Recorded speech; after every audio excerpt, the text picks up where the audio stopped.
I bring with me the most cordial greetings of the people of Pakistan for our brothers and sisters in Turkey.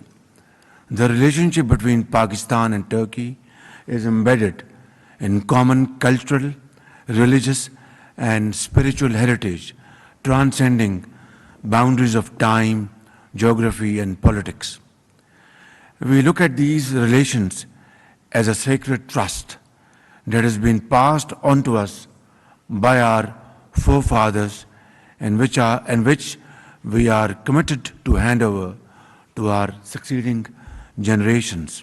This year, our two countries are celebrating in a befitting manner the 75th anniversary of the establishment of our diplomatic relations.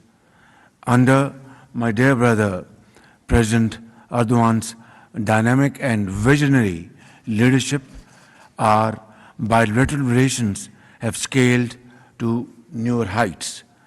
I deeply appreciate the sincere, heart-to-heart and productive discussion that we have just had this afternoon.